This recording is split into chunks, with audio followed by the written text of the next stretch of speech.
Hello there, how are you doing? Welcome to another episode of our conversations. My name is Ondiro Oganga. I'm a business journalist by profession and a digital content creator, and I love coming on here having conversations with you guys about Black people, Africans, our empowerment, and how we can rise up and take our rightful place at the global stage. Today, I want us to discuss a developing story with regards to the Israel-Palestine conflict that is ongoing.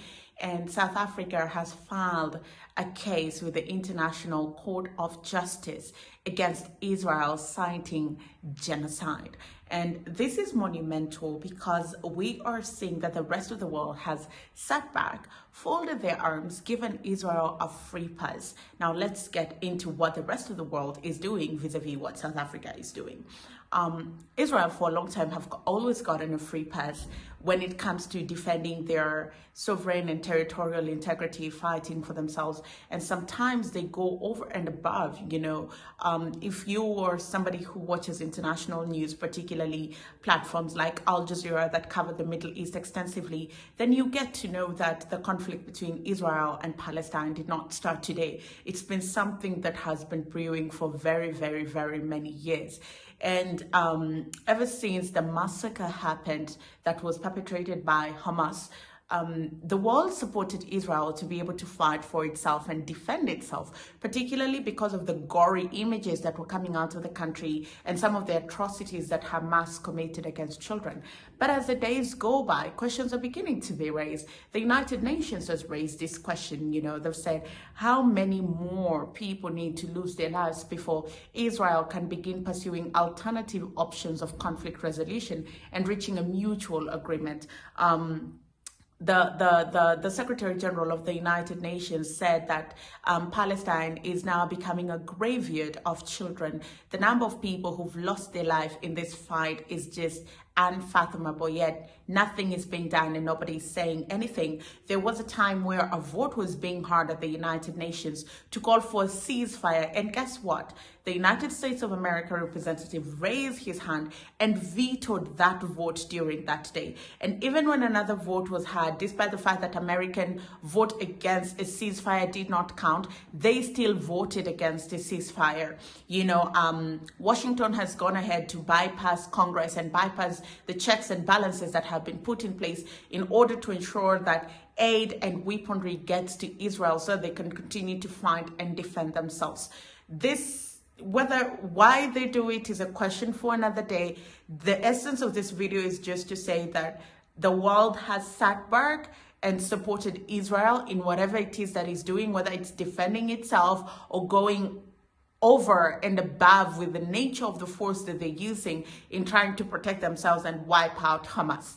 Now, the people that have been speaking on behalf of Palestine are people that do not necessarily have influence. And that's why we're seeing all these protests everywhere and nothing is happening, because the people who are standing up for Palestine do not have the kind of influence that is needed to shake things up, to move things in the right direction, to get Israel to back down. And so South Africa, which is not like the most viable option, is not the country that you would have thought about when it comes to standing up for Palestine in the way that they are.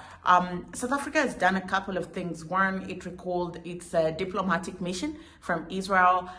Two, it has been very careful in managing and mitigating the relationship with Israel so as to show that they're not in support of whatever it is that is happening during this war. And finally, they've now gone ahead to file for this case.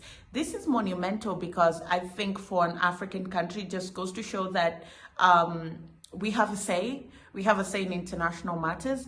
We care about our neighbors. We're very humane people. We're not the dark, malnourished continent that everybody thinks about. But then again, it also says a lot about South Africa because they stand a lot to lose. They have a lot to lose.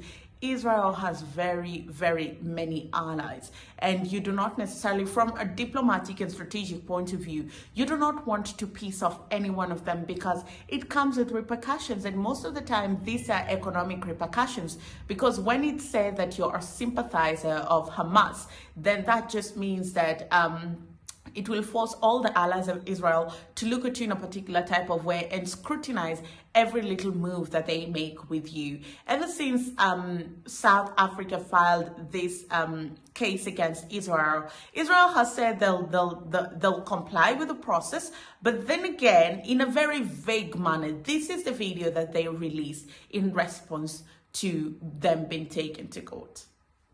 The State of Israel emphatically condemns South Africa's decision to play advocate for the devil and to make itself criminally complicit with the perpetrators of the October 7 massacre. On October 7, South Africa openly aligned itself with the Hamas rapist regime when it blamed Israel for Hamas's violation of the ceasefire and covered up Hamas's crimes against humanity. It is now aiding and abetting that machinery of genocide. Collaborating with the perpetrators of genocide is, alas, not new to South Africa, which backed Omar al-Bashir after he was indicted for genocide in Darfur.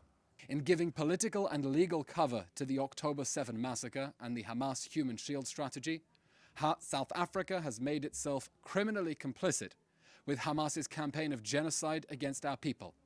It shares culpability for the tragic loss of human life. The State of Israel will appear before the International Court of Justice at The Hague to dispel South Africa's absurd blood libel. How tragic that the rainbow nation that prides itself on fighting racism will be fighting pro bono for anti-Jewish racists. We have no doubt that after the Jewish state brings to justice the perpetrators of the bloodiest massacre of Jews since the Holocaust, history will judge South Africa for abetting the modern heirs of the Nazis. We assure South Africa's leaders, history will judge you, and it will judge you without mercy.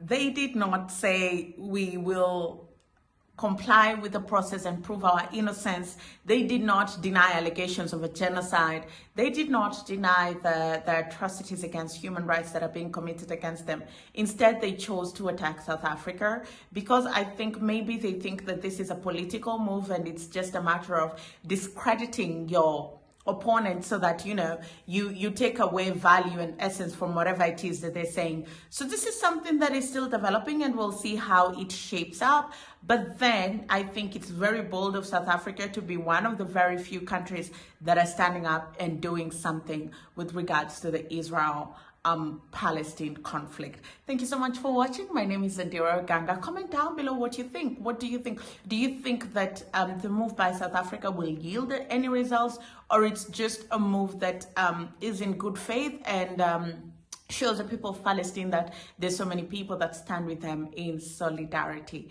Again, my name is Ondiro Oganga. You can follow me on social media at Ondiro Oganga, or come over to my channel, my YouTube channel at Ondiro Oganga, where I profile Africa through people, politics, and culture. I'll see you again next time.